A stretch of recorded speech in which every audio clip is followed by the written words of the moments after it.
말씀은 이제 예수님께서 유월절 전에 제자들의 발을 씻어주는 내용이 이제 기록이 되어 있습니다. 요한복음과 공간복음의 이제 차이가 이제 이건데요.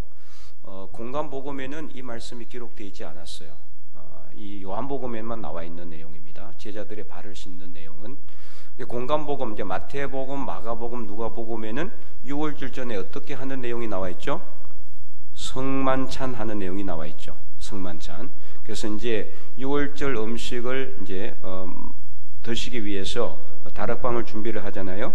그래서 거기서 이제 이렇게 떡을 떼시고 잔을 나누시면서 뭐라고 합니까? 떡을 떼서 이거는 내 몸이니 너희가 받아 먹어라. 그리고 잔을 또 나누시면서 이 잔은 나의 언약의 피다. 언약의 피니 너희가 서로 나누라. 이렇게 하셨죠. 이게 이제 성만찬의 유래예요.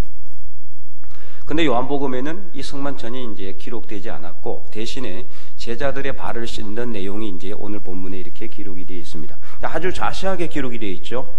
그래서 오늘 본문의 이제 핵심은 하나입니다.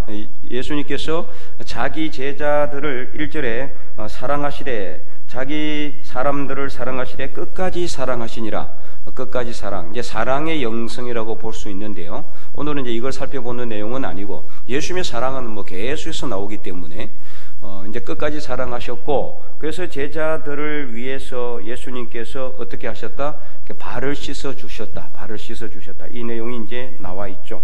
그리고 2절부터 2절에도 그렇고 11절에도 그렇고 가룟 유다에 대한 이야기가 두 번이나 반복돼서 나와요. 그죠?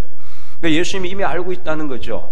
그런데도 불구하고 예수님은 가룟 유다를 뭘 따로 불러가지고 막 해결을 시킨다든지 아니면 가룟 유다를 이렇게 제자들이 보는 데서 막 이렇게 드러내가지고 그의 어떤 잘못을 갖다가 뭐 이렇게 지적하는 그렇게 하지 않았어요. 그대로 그냥 놔뒀어요. 그대로 하는 대로 그대로 하는. 이제 물론 이거 모든 것이 다 하나님의 섭리 안에 있기 때문에 가룟 유다가 예수님을 배반해야 예수님께서 십자가 못 박혀 돌아가실 수도 있는 그런 부분이기도 하지만 그러나 얼마든지 그러실 수도 있는데 그렇게 하지 않는 것도 역시 어떻게 보면은 예수님의 사랑이라고 볼 수가 있죠. 끝까지 회개하기를 원하시는 예수님의 사랑, 기다리고 계시는 예수님의 사랑이라고 볼 수 있죠. 저 사람이 나를 지금 좀 있으면 나를 배반할 걸 알면서도 그 사람을 품어주고 그 사람을 위해서 그 사람의 발을 씻어줄 사람이 있겠습니까? 우리 인간으로서는 불가능하지 않겠어요? 예수님이기 때문에 가능한 겁니다. 어쨌든 오늘 본문에 2절 이후 3절부터서 예수님께서 저녁 먹는 중, 그러니까 이제 저녁 먹는 내용은 나오죠. 저녁을 드시는 중에 그리고 드시다가 어떻게 합니까? 수건을 허리에 두르시고 대야에 물을 담아서 5절에 대야에 물을 떠서 제자들의 발을 씻기시기 시작했다. 그래서 시몬 베드로에게 이르되 시몬 베드로에게 이르시되 베드로가 이르되 주여 주께서 내 발을 씻으시나이까. 이게 이제 발을 씻고 있으니까 발을 씻으니까 시몬 베드로에게 이르른다면은 뭐 제자들이 한 명씩 이제 발을 씻을 거 아닙니까, 그죠? 누구도 씻는지 모르겠지만은 어쨌든 중간에 베드로가 앉아 있었겠죠. 그래서 이제 베드로에게 가니까 베드로가 주님한테 주님 어떻게 제 발을 씻습니까? 그렇게 이야기한 거예요. 이것도 이제 베드로와 다른 제자들과의 차이점이죠. 다른 제자는 어떻게 합니까? 그냥 가만히 있었어요. 가만히 있는데 특별히 베드로만 주님 어떻게 제 발을 씻습니까? 이렇게 이야기를 한 거예요. 네. 이 말이 이제 6절 말씀입니다. 시몬 베드로에게 이르시니, 그러니까 시몬 베드로 발을 씻으려고 하니까 베드로가 이르되 주여 주께서 어찌 내 발을 씻습니까? 그래서 8절에 뭐라고 이야기합니까? 절대로 내 발은 씻지 못합니다. 그렇게 이야기해요. 그래서 예수님께서 뭐라고 말씀하셨습니까? 내가 내 발을 씻지 않으면은 너와 아무 상관이 없다. 그러니까 베드로가 아주 단순하죠. 그러니까 내 발뿐만 아니라 내 머리와 내 손도 씻어 주시옵소서. 네, 그렇게 말하면 많이 주님과 관계가 되고 싶은가 봐요. 베드로는 아마 이제 그만큼 주님을 따르는 그 충성도가 다른 제자들보다 남달랐던 것 같아요. 어쨌든 간에 사람마다 다 특성이 있잖아요. 그죠? 다 특성이 있어요. 그래서 어떤 제자는 이런 특성이 있는가 하면 어떤 제자는 이런 특성이 있는데 베드로는 어쨌든 간에 아마 이제 열정이 좀 뛰어났던 것 같고 주님에 대한 열심이 남달랐던 것 같습니다. 그래서 어쨌든 이제 베드로가 수제자로 이렇게 이제 주님에게 이제 사랑도 많이 받았죠. 어쨌든 오늘 본문에서 이렇게 해서 발을 씻어주는 내용이 이제 마지막까지 기록이 됩니다. 자, 그래서 이 내용을 통해서 우리가 볼 때 이 발을 다른 사람에게 내놓는다, 이건 이제부터 한번 살펴보면은 여러분 어떻습니까? 이 발이라는 거는 일단은 다른 사람에게 보여주기 싫잖아요, 그죠? 발을 보여주고 싶어 하는 사람은 없을 것 같아요. 일단 왜냐하면은 발 자체가 깨끗하지는 않기 때문이죠. 아무리 비누로 박박 문질러 대도 그죠? 발은 항상 이게 다니고 이렇게 신발과 접촉하고 양말과 접촉하기 때문에 늘 땀이 배어 있고, 또 이제 발은 굳은 살이 배겨 있어요. 늘 그렇잖아요. 이게 이제 딛고 다니니까, 이렇게 다니니까 발은 굳은 살도 배기고 보기도 안 좋아요. 어떤 경우는 어떻습니까? 다른 사람에게 발을 보여주는 것 자체가 사실은 치부를 드러내는 것처럼 그렇게 생각되거든요, 그죠? 그래서 발을 내놓는다는 것 자체가 쉬운 게 아니에요. 절대로 쉽지가 않습니다.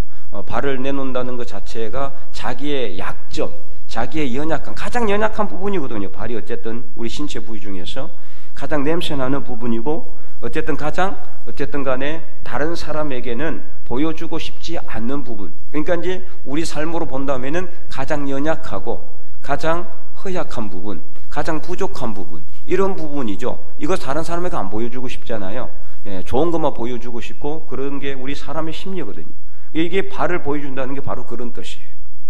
자, 그러면은 이제 발을 씻어주는 예수님 측면에서 봤을 때는 어떨까요? 자, 우리가 예수님 측면에서 내가 누구 발을 씻어준다, 그러면 그 발이 뭐 이렇게 깨끗하고 예쁜 발이면은 모르겠지만, 그러지 않는다면은 사실 그 손이 좀 가기가 쉽지가 않지 않겠어요? 가족도 아니고 만약에 나와 아무 상관이 없는 사람이라면은 그런 사람의 발을 씻어준다는 것 자체가 쉽지는 않죠. 또 어떤 발 같은 경우는 뭐 때가 많이 묻어 있는 그런 발일 수도 있고, 냄새가 많이 나는 발일 수도 있어요. 어떤 사람 보면은 이제 이 발에 냄새가 아주 심한 그런 분들도 있거든요. 그래서 그런 냄새 나고 더럽고 어쨌든 간에 이런 발을 갖다 씻어준다는 것 자체가 이것도 쉽지 않은 거예요. 그러니까 그러면은 자, 발을 내놓는 것도 어렵지만은 발을 씻어주는 것도 더 어려운 거죠. 그렇기 때문에 예수님께서 발을 씻어준다는 것은 무엇을 의미하느냐? 첫째는 우리가 먼저 어떻게 해야 돼요? 우리의 연약하고 우리의 가장 취약하고 우리의 가장 숨기고 싶은 부분을 어떻게 해야 된다? 내놔야 된다. 누구한테? 예수님에게, 주님에게. 모를까요? 주님께서 알고 있지만, 그러나 어떻게 하기를 원하신다? 내놓기를 원하시는 거예요. 그러니까 예수님께서 안식일에 한손 마른 자를 고치실 때 어떻게 합니까? 그냥 아무도 모르게 조용히 고쳐주면 얼마나 좋아요, 그죠? 그러면은 그 한손 마른 자도 깨끗함의 나음을 받고, 또 해당장도 막 예수님에게 왜 안식일에 막 이런 일을 하느냐라고 막 나무라지도 않고 소동도 안 일어나고 서로 좋을 텐데, 그런데 굳이 한손 마른 자를 일어나라 해가지고 손을 내밀라 그래가지고 그 마른 손 남에게 보여주기 싫잖아요. 누구한테 보여주기 싫겠어요? 이게 감추고 다니죠. 감추고 다니고 싶은 그 손을 내밀라 그래요. 다른 사람에게 내밀어라. 그래서 그 내밀 때, 그때 예수님께서 그의 손을 고쳐주셨단 말이죠. 오늘 우리도 마찬가지죠. 우리가 가장 내놓기 싫어하는 그런 부분이 있어요. 누구에게도 말하고 싶지 않는 그런 부분이 있어요. 연약한 부분, 냄새나는 부분. 그래서 나만 알고 싶어하는 그런 어떤 내 인생의 어떤 가장 취약하고 연약했던 그런 부분을 우리는 어떻게 해야 된다? 내놔야 된다. 누구한테? 예수님에게, 주님에게, 하나님 앞에 내놔야 치료받을 수 있습니다. 고침을 받을 수가 있는 거예요. 안 그러면 평생 그거 갖고 가는 거예요.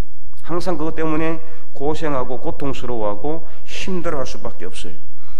우리가 살아가다 보면은 인생에 그런 부분이 누구나 다 있습니다.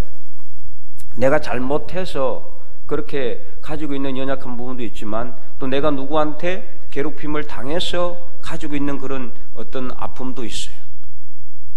그래서 내가 누구를 힘들게 해서 내가 어떤 가지고 있는 그런 아픔, 또 내가 힘든 것을 당해서 내가 가지고 있는 그런 연약함, 또는 부끄러움, 또 수치스러운 그런 부분들을 어떻게 해야 된다? 주님 앞에 내어놓을 때, 주님께서 깨끗하게 씻어 주신다는 것을 분명히 믿으시기 바랍니다. 그래서 이렇게 내어놓을 때 예수님 어떻게 한다? 발을 씻어 주신다. 발을 씻어 주신다. 냄새나는 발, 더러운 발, 그래서 때가 묻어 있는 발, 세상에 이런저런 욕심과 때와 그런 고집과 그런 모든 것들이 묻어 있는 그 발을 주님께서 씻어 주시는 거예요. 내어놓을 때. 안 그러면 절대 안 씻어줘요. 알고 있어도 안 씻어줍니다. 그래서 우리는 항상 하나님 앞에 나갈 때 내 죄를 고백해야 돼요. 다른 사람이 옆에 있으면은 덧리게나 하지 마시고 내가 조용히 중얼중얼 하면서도 하나님 앞에 내놔야 돼요. 크게 소리는 안 해더라도 주님만 아는, 나만 아는 목소리로 하나님 앞에 그 죄를 고백할 수 있어야 돼요. 그 죄를 자백할 때 하나님은, 주님은 미쁘시고 의로워서 우리의 모든 죄를 어떻게 하신다? 다 용서하신다 그랬어요. 다 고쳐주신다고 말씀하셨습니다. 그래서 오늘 이 예수 그리스도의 영성은 바로 우리 남에게 남의 발을 씻어주는 영성, 그리고 또 예수님 앞에 우리가 냄새나는 발을 내어놓는 영성, 바로 이것이 오늘 우리가 배울 수 있는 영성의 모습이에요. 예수님께서는 하나님의 아들로서 성령 하나님, 성부 하나님, 그리고 예수님은 한 분 하나님과 동일하신 삼일체 하나님입니다. 만유의 주인이시고 우리 인간의 창조주입니다. 피조물인 인간의 발을 씻어준다라는 것은 이거는 절대로 있을 수가 없는 일이에요. 그런데도 불구하고 예수님은 냄새나는 제자들의 발을 씻어주셨어요. 그런데 오늘 우리는 어떻습니까? 오늘 우리가 살아가다 보면은 사람들과의 관계 속에서 자연히 뭐가 생기게 돼요? 인간관계의 어려움이나 문제가 발생하게 되거든요.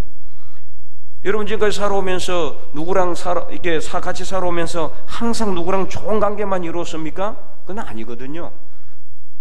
좀 이렇게 섭섭한 부분이 있거나 아니면 좀 실망하는 부분도 있을 수 있고, 또는 좀 더 저 사람에 대해서 이게 내가 또 어떻게 보면은 좀 분노를 느끼는 그런 경우도 있고, 어쨌든 간에 이 관계가 항상 바르지는 않아요.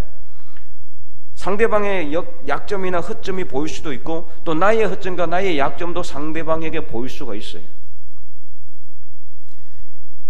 그런데 그 상대방의 약점이나 허점을 바라볼 때 우리는 그 사람의 냄새나는 발을 다른 사람에게 막 드러내고 막 다른 사람에게 자꾸 공개하려고만 했지, 내가 그 발을 씻어주려고 하지는 않잖아요.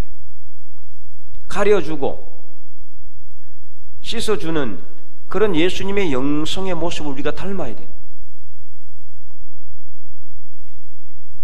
그래서 이러한 약점, 이러한 연약한 부분, 이런 모든 것들을 누군가 우리 대신해서 씻어주고 가려주고 덮어준다면은 바로 그것이 진정한 사랑의 모습인 겁니다. 예수님은 이것을 위해서 이 땅에 오셨고 제자들의 발을 씻어주시고, 그리고는 제자들에게 무엇을 말씀하셨느냐? 오늘 우리가 11절까지만 읽었는데 12절부터 15절까지 그 목적에 대해서 이야기하고 있어요. 12절부터 15절까지 13절, 14절, 15절 한번 읽어보도록 하겠습니다. 너희가 나를 선생이라 또는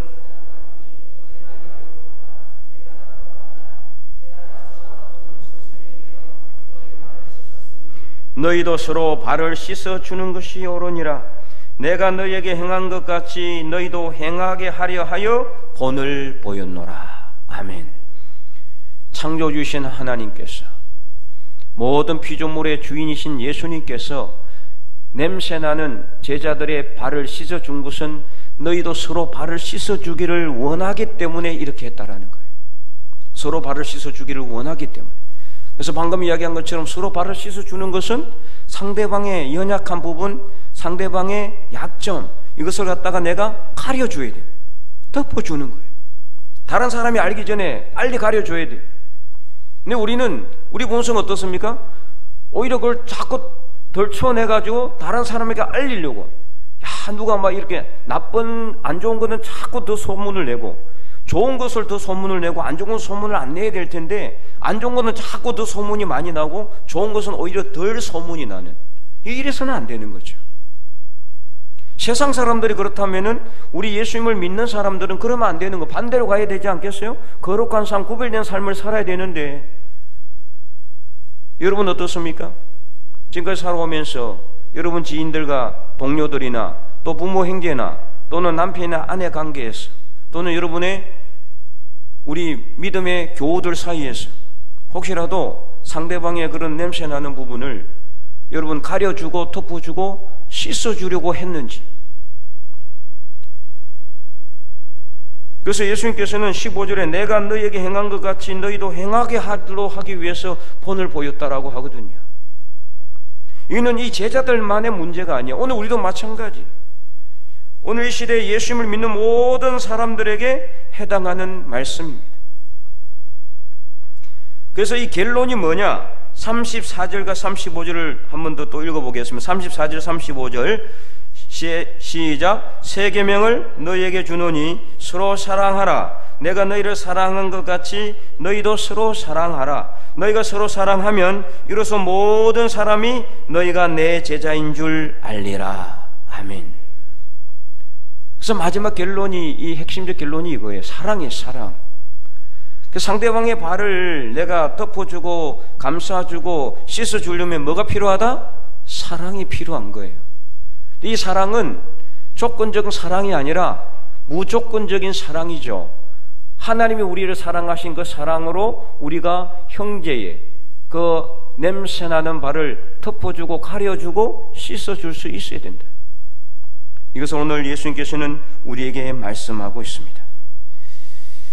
특별히 오늘 본문에서 중요한 또 영성적 요소가 담겨져 있는데요. 그것은 바로 베드로가 8절에 예수님께서 자신의 냄새나는 발을 씻으면 안 된다 그러잖아요. 어쨌든 예수님께서 어떻게 감히 내 발을 씻겠습니까? 라고 생각했는데 예수님께서 만약에 내가 내 발을 씻어주지 않으면 너와 상관이 없다고 그럽니다. 그래서 베드로는 자기의 손과 머리도 씻겨달라고 이야기하잖아요. 그래서 이 예수님께서는 뭐라고 말씀합니까? 이미 목욕한 자는 발만 씻으면 된다라고 말씀을 했어요. 자, 이미 목욕한 자는 뭐를 의미할까요? 예수님을 믿어서 구원의 확신을 가진 사람을 의미하는 겁니다. 그러면 발을 씻는 것은 어떤 사람이냐? 예수님을 믿고 구원의 확신을 가진 사람도 발은 씻어야 된다라는 것은 뭘 의미합니까? 우리가 매일매일 회개해야 된다는 것을 말하는 거죠. 왜냐? 아직 이미 우리는 구원의 확신을 가졌지만 아직 구원의 완성은 이루지 못했기 때문에, 그래서 우리는 구원의 완성을 향해서 달려가는 그런 길 위에 있는 겁니다. 그래서 우리가 구원의 확신을 가졌지만은 아직 완성은 이루지 못했기 때문에 우리는 늘 삶의 방향을, 세상으로 돌려있는 삶의 방향을 하나님께로 자꾸 이렇게 돌이키는 연습, 이게 바로 회개라고 그랬잖아요. 회개. 늘 회개해야 되는 거. 그 발은 매일 씻잖아요. 매일 안 씻는 사람 있어요 혹시? 매일 안 씻는 사람들이 있더라고요. 누군지 이야기는 못하겠고, 근데 이제 저는 발을 매일 안 씻으면은 이게 막 찝찝해서 도 잠이 안 와요, 잠이. 예, 그런데 이제 우리가 이제 어디 가가지고, 예, 어디 무슨 뭐 수련회라든지 이런 데 가서 보면은 발 안 씻고 그냥 잠도 잘 자요. 야, 어떻게 발 안 씻고 잠을 저렇게 잘 잘 수가 있을까? 참 축복이다. 어쨌든 간에. 네, 그런 생각을 했는데, 예, 발은 매일 씻잖아요. 뭘 의미합니까? 매일 우리가 하나님 앞에 삶의 방향을 하나님께 돌리라는 거예요. 삶의 방향을 돌려야 된다는 거예요. 그런데 자, 이 발을 씻는 것이 나도 씻어야 되지만은 누가 또 씻어줄 수 있어야 된다? 형제가 서로 발을 씻어줄 수 있어야 된다. 서로. 이는 회개를 해준다는 의미가 아니고 저 사람이 연약하고 나약한 부분을 내가 가려줄 수 있어야 된다 이 말이에요. 매일매일 그게 드러날 수밖에 없기 때문에, 그래서 발을 씻는 것 정말 중요하지만 이것을 통해서 우리는 뭘 할 수 있느냐? 35절, 우리가 사랑의 관계에서 만약에 내가 저 사람의 발을 씻어주지 못했다면은 하나님의 사랑이 나에게 없는 거나 마찬가지예요. 그래서 하나님의, 예수님의 제자로서의 인정을 받지 못한다는 결론이 그거잖아요. 반대로 이야기한다면 그죠? 서로 사랑하라. 그렇게 서로 사랑하면은 이로써 모든 사람이 너희가 내 제자인 줄 알리라. 자, 우리가 신앙생활 해 나가는데, 교회 다니면서 믿음의 삶을 살아가는데 우리가 서로 사랑한단 말이에요. 이 서로 사랑이라는 것은 상대방의 허점을 감싸주고 덮어주고, 그래서 상대방의 냄새나는 바를 씻어주는 그런 사랑의 관계에 있으면은 안 믿는 사람들도 보고, 야, 역시 예수님의 제자들이다, 이렇게 인정을 해준다 이 말이죠. 그런데 그러지 않는다면 어떻습니까? 우리는 내가 진짜 하나님의 사랑이 내 안에 있는지를 생각해 봐야 되는 거예요. 정말 내가 예수 믿고 있는가? 진정으로 예수 믿는 사람이라면은 다른 사람의 누군가의 허점, 보여지는 그런 약점을 내가 빨리 감싸주고 덮어주고 씻어줄 수 있어야 되는 거죠. 사랑이 있다면 당연한 거예요, 그거는. 그런데 만약 그러지 않는다면은 사랑이 없는 것과 마찬가지라는 것을 이야기하고 있는 겁니다. 그래서 오늘 우리가 형제를 용서하지 않고 사랑하지 않으면은 하나님을 사랑하는 것이 아니라는 겁니다. 그래서 진실로 우리가 하나님을 사랑한다면은 내 앞에 있는 형제의 발을 씻어줘야 하는 거죠. 그 형제는 바로 부모가 될 수가 있고요, 또 남편이 될 수가 있고, 아내가 될 수가 있고, 자녀들이나 지인들이나 우리 성도들이 될 수가 있습니다. 그래서 오늘 우리가 정말 예수님께서 제자들의 발을 씻어준 것처럼, 첫째는 우리의 냄새나는 모든 부분을 주님께 내어놓고 진실로 회개함으로 모든 죄사함의 은혜를 받을 수 있기를 간절히 소망합니다. 그리고 예수님께서 제자들의 발을 씻어준 것처럼 우리도 서로 발을 씻어주고 서로 사랑하고, 그래서 2024년 올 한 해는 우리끼리 서로 발을 씻어주는 그런 관계가 될 수 있기를 바랍니다.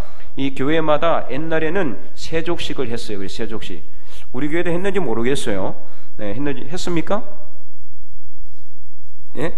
학생 때. 네. 그래서 이제 그 세족식을 하면은 목사님이나 아니면은 뭐 부장님이, 아이들은 뭐 별로 큰 거 없이 그냥 내놔요. 이렇게 잘 내놓는데, 근데 어른들은 그렇게 쉽지가 않죠. 이제 세족식을 하는 이유도 바로 이제 그런 의미로 하는 건데요. 우리가 세족식은 하지는 않는다 할지라도 우리가 정말 세족식을 하는 것보다 더 다른 옆에 있는 사람, 우리 주변에 있는 사람, 구역의 식구들이나 아니면 기관과 부수에 있는 모든 분들의 발을 씻어줄 수 있는 그런 관계로까지 사랑하는 그런 하나님의 백성들이 되어서 2024년 우리 죽변제일교회는 하나님의 사랑이 가득가득 넘쳐나서 예수님의 제자로서 세상 사람들로부터 인정받는 저와 여러분이 될 수 있기를 주님의 이름으로 간절히 축원드립니다.